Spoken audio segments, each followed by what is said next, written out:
Hello everyone and welcome to the Spring Trader Cloud Foundry Reference Application Overview. This is a blueprint that's been published on the VMware Solutions Exchange Marketplace, and it is a implementation of a Cloud Foundry integration solution that's also on the marketplace. So if you haven't yet taken a look at the Cloud Foundry integration with vRealize automation, I encourage you to stop watching this video now and watch that first. That'll give you an overview of the integration between vCloud Automation Center's application services and Pivotal's Cloud Foundry. So what this is a reference application written by Cloud Foundry that we're going to actually blueprint and model in application services and then deploy to a running Cloud Foundry instance. So if you download and implement this blueprint, what you'll see is you'll have the Spring Trader application imported into your instance of application services. So let's go take a look at this. Now this shows two different versions, version 1.0 and 1.1. The version that's published on the marketplace is only version 1.0. That's the basic version. I myself have a version 1.10, which basically takes the core application and then uses a new feature of 6.1 VCAC, which is artifacts. I'll be publishing that later to the marketplace depending on any demand for that. But what I'll be showing today is just the version 1.0. So let's go ahead and take a look at this. So here we see a series of external services that model a Spring Trader application. Now you can see on the right side that there are four different kinds of external services. There's the app, the endpoint, the managed service, and the user-provided service. So each one of these is going to be of that type. So I'm going to walk through them one by one and give you an idea about how this application is architected.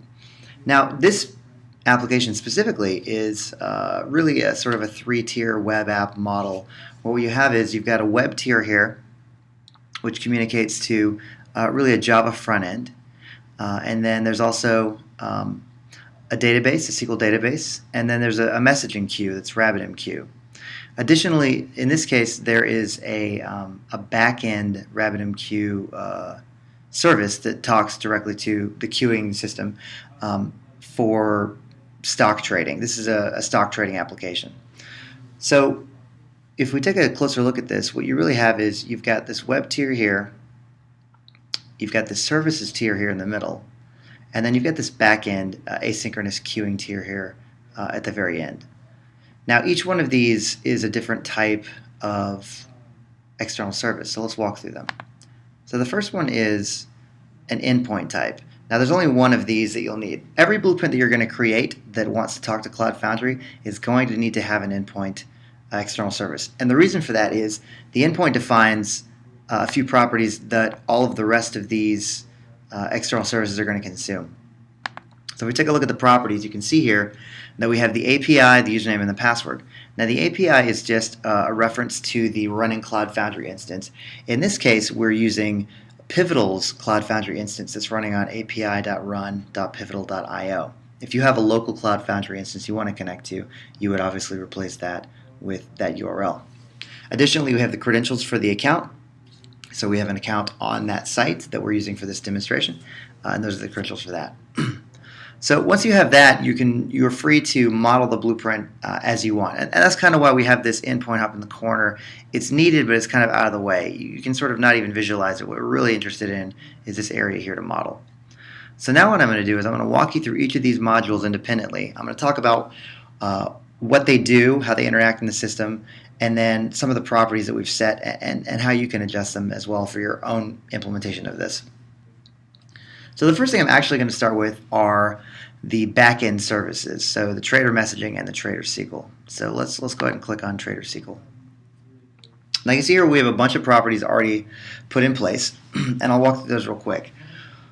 So this is a managed service. This is a database that Cloud Foundry implements themselves. So you can see here at the top we have every one of these nodes is going to have these five properties implemented.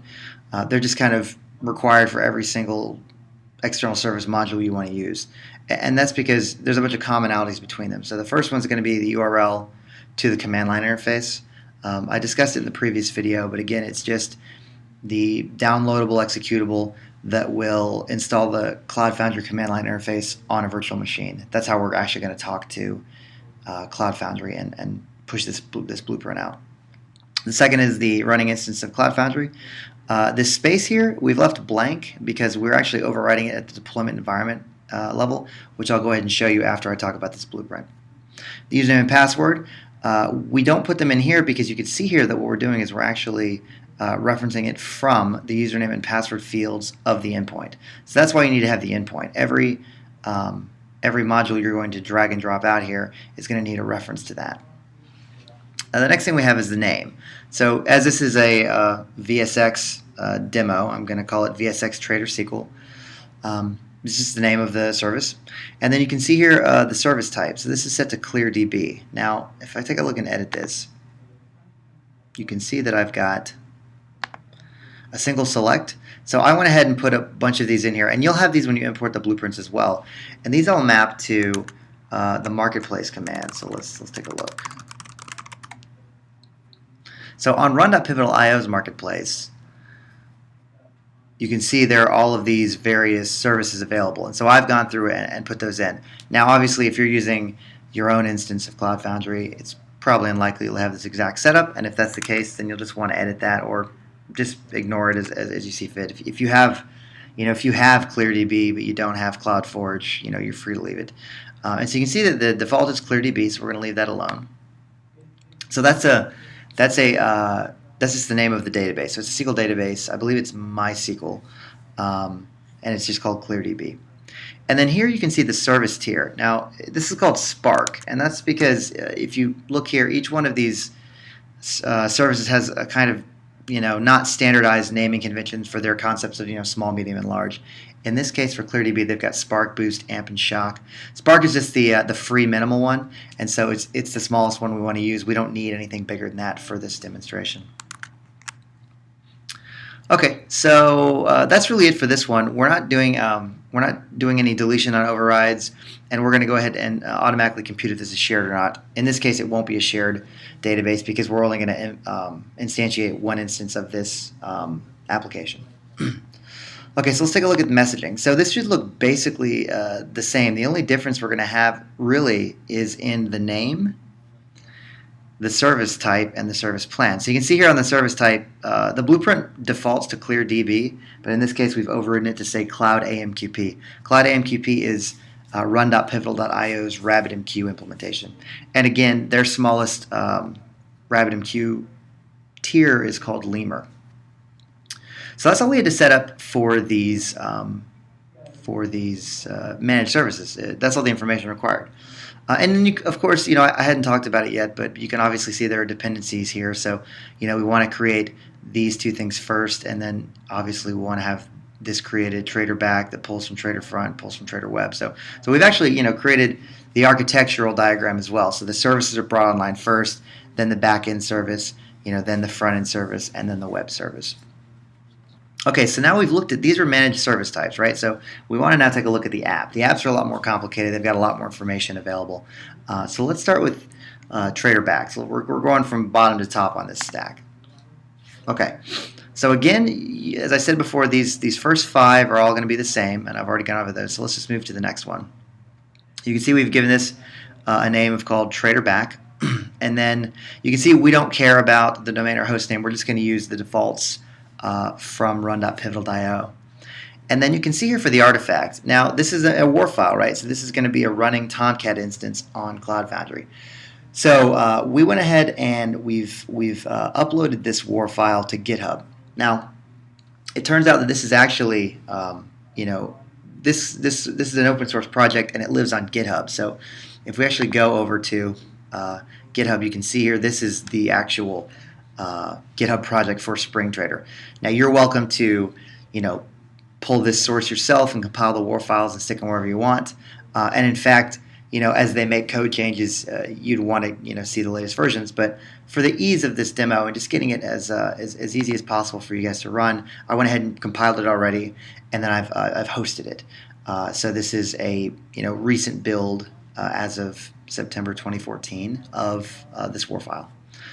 Okay, so the next thing here that we're going to have is the memory limit. So we decided to customize to 512 megabytes since we don't really need that much. The default for run.pivotal.io is 1 gigabyte, which is way too much. I did skip over here the build pack, so we're just going to let Cloud Foundry manage the build pack, which I believe is a Tomcat instance. We don't care if it's JBoss or Tomcat. And then you can see here we don't care about disk limit or instances or timeouts or any of that stuff. We're leaving it alone. And then so here's the interesting part though. So Trader back needs to bind to both the database and the queuing server. That just means that it needs to have connection parameters to talk to both of those things independently. And so we do that with Cloud Foundry's bind command. And then in application services, the way we model that relationship is to say that there's two bound services, bound service 0 and bound service 1. It doesn't matter what order they're in, but in this case I've picked the messaging queue as service 0 and then the SQL database as service 1. And you can see here all we're doing is binding to the service name. Cloud Foundry just needs to know the name of what it is you're binding to, and it will take care of all of the rest of the resolution, all of the communication, all the details on ports and credentials and all that stuff, which is pretty cool. So you just need to provide the name. Okay, so we've bound the service, we've given it a name, and then really we're leaving everything else alone. This is not going to be an external service. We don't need to set any of the parameters. We're not binding anything else. So that's pretty straightforward. Okay, so the Trader front is similar but a little more complicated, and I'll show you why. So when we take a look at Trader front, this is the front end application. It's not the web tier, but it's sort of the front end services layer. So it also is going to talk to the SQL database and the messaging queue. But we're going to do a couple of different things with it. So you can see here this all looks normal, all of the bindings to the endpoints. Because it's called Trader front, the front end WAR, we've given it VSX, Trader front is the name. And again, we've hosted the Trader front WAR file. So there's 3 WARs in total, back, front, and web. So we've got all those hosted. Similarly, we're going to do 512 meg, no big deal here. And then again, we're going to bind this to both the messaging and the SQL. So you can see here we've bound them just to the service name of both of those. Now the difference here on this one, why it's a little more complicated, is we're actually going to expose this as a user provided service. And the reason is that the Trader web archive, it only wants to interact with the Trader front web app. So to do that, to get a hosted Cloud Foundry application to talk to another hosted Cloud Foundry application, you need to use the external service. And so let me show you what that means. I've actually got this already deployed. So let me show you. This is from the command line interface, and this is going to show, I'm asking it information about the services and the apps. So you can see here, these are the apps. There's 3 different applications, Trader back, Trader front, and Trader web. And they all correspond to publicly addressable domain names that Cloud Foundry is hosting. Now if we look at the services, you can see here there's the messaging right here, and then we've also got the database as well. And then you can see that those are bound to Trader front and Trader back, right? But then by changing, let me show you, by changing this from false to true, and then setting this name here, VSX Trader front, what we're doing is we're telling Cloud Foundry that once you've hosted this Trader front application, we'd also like you to make it a service. So you can see here we also have VSX Trader front as a user provided service. Now we do give the option to change the name. You see that Trader front here and Trader front here are both the same. If you wanted to, you could change this and maybe call it Trader front service or something like that. It's really up to you. And in fact, if I would have left this blank, it would have defaulted to Trader front, this VSX Trader front as well. Okay, so that really describes that. And in this case, we're not really providing any properties as this service, but we do need to provide a URL. So for Trader web to be able to talk to Trader front using their web API, it's going to use the full domain name, which is going to be vsx.traderfront.cfapps.io. But to get to the REST API, it needs to append /API. So that's why I provided this here. So that way you combine the domain name with this parameter context path, and then you can get the fully resolvable URL to the REST API. Okay, so the last component here is TraderWeb. This is relatively straightforward because it's not bound to anything.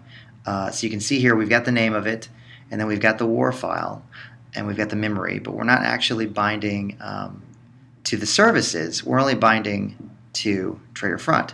But if you notice that what we're doing here is we're binding to the user-provided service app name of TraderFront. So that's actually going to correspond not to this name, this app name, but actually to this user-provided service. So as far as TraderWeb is concerned, this TraderFront is a service the same way that TraderSQL is a service and Trader Messaging is a service, even though in reality it's not the same. But from your perspective, and when you're modeling these applications, it's as easy as just pointing it to the UPS app name parameter on the app external service. So that's it for the web. It's extremely simple. So let me show you a couple other things. If you haven't watched the previous video where we talk about the external services, let me just show you those real quick. So all of these 4 external services here are actually imported along with this blueprint into the external services here. So what you'll have when you pull in this blueprint, in addition to the Spring Trader blueprint I just showed you, are these 4 external services here. And once you have these 4 external services, you'll need to go to your deployment environment. In this case, I'm using a local VCD, although you're free to use VCAC or EC2 if you want.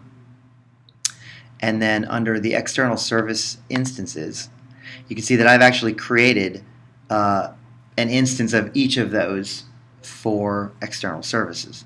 Now, the endpoint one doesn't have anything in it. You just have to add it and that's it. But for the rest of them, you'll actually need to go into them and you want to set the space. So if you remember from our previous video that we had 2 different spaces, 2 organizations in Cloud Foundry. We had a VCAC and then a VCAC production. What I'm telling it is for all these deployments that are using this external service, I want to use the VCAC space, not the production space. And so all you need to do is, when you add these, is just make sure this is set at the deployment environment level. You can't override it at the blueprint level. You definitely want to have it at the deployment environment. So all 3 of those are going to look exactly like that. I won't bother showing all of them to you, but just remember that once you have the external services, you need to add all 4 of them.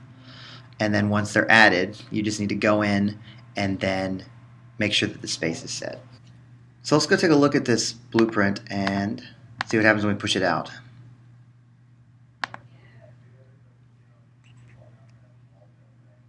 Okay, so you see the blueprint here, and we've modeled the whole thing. I want to show you one thing real quick. I want to show you what the equivalent amount of coding is to do this by hand on the command line interface. I think it'll really give you guys an understanding of the complexity involved. So you can see here we've got, this is just a sample script to like push it out. So this basically will create all of the appropriate managed services in the right order. It will, create all of the various applications and then bind them all in the correct order. And so that's not trivial for the amount of stuff you want to do.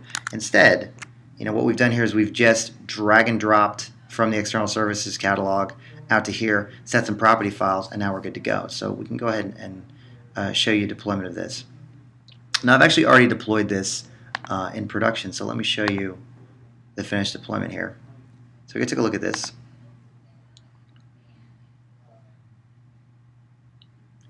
You can see I just want to show you the execution plan. So it's pretty complicated execution plan here, where we set up the managed services first, and then we kick off the front end and then the messaging, and it's pretty complicated stuff as far as what the script is doing for you. So downloading the command line interface and then doing all the registration and running everything. So we've got pretty good logs. So if you're using this solution yourself, if there's any issues or any problems, it'll fail, and you can get a lot of feedback information on where things were broken, what didn't work.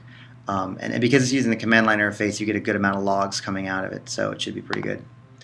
Okay, cool. So we've deployed this into Cloud Foundry, right? So you see here on the left side, we created transient virtual machines just to do the actual command line interface communication. So that's how all external services work. If you've never used an external service before, because the service is outside of our vSphere or or EC2 or anything else, we're just going to spin up a virtual machine temporarily to then execute a series of commands. In this case, download the command line interface and then tell Cloud Foundry, what to host and what applications to create. And then when we're done, we're going to delete that transient virtual machine. So these are actually virtual machines that are now gone. And so let's go take a look at Pivotal site. So if I log into Pivotal site and I look at their dashboard, so this is the same space, the VCAC space. This is my account, and you can see now that I have the 3 different applications, and then I've got those 2 service instances and 1 user provided service. And so it's the same thing if we run the command line and I type cf apps and cf services. You can see there's the same 3 and the same 3. Now, that's pretty cool, but let's go see, now that we have the application running, let's go see what this thing looks like. So if I were to click on this, you can see it actually brings up the Spring Trader application, and I've already created a simple account ahead of time, so I'll just show you what this thing looks like. So it's a faux trading application. So if I were to log in, you can see I've got a bunch of money and a bunch of portfolio balances, and you can do cool things like get quotes for, let's say, Amazon or anything like that. And this isn't real time, of course, but this is leveraging the backend database. So if I buy a bunch of shares of Amazon, it's going to use that backend queuing process into the database, and then the front end queuing is going to pull from that, and then notice that it's been reflected and changed. And then if we go back to the dashboard, you can see, new reflections in that. So that's the application. So that's basically the overview of this reference application. By using this and getting it working, you'll have been able to ensure that your Cloud Foundry instance is set up the proper way. Your application services instance is configured so that you can download these WAR files and then execute them on Cloud Foundry. The one thing you might need to be aware of is, for this demo, I've elected to use CentOS 6364-bit Linux templates to spin up. So that's what these are. So you'll want to make sure that under your logical templates, you've set up the appropriate one. It needs to be a Linux one. If you want to use Red Hat, that's fine, or SLS, whatever you're comfortable with is fine. Just make sure that you have one configured, and that in your cloud provider, you've actually got a cloud provider set up with the appropriate templates, so that we have a transient virtual machine with which to download the command line interface and then execute the commands. So that's all for the presentation. There will be an email link in VSX. So if you have any questions, feel free to reach out. If you need any help setting up this and trying it out, reach out to VMware. And hopefully this will give you guys a nice introduction to the power of being able to integrate Cloud Foundry and vCloud Automation Center. Thank you very much.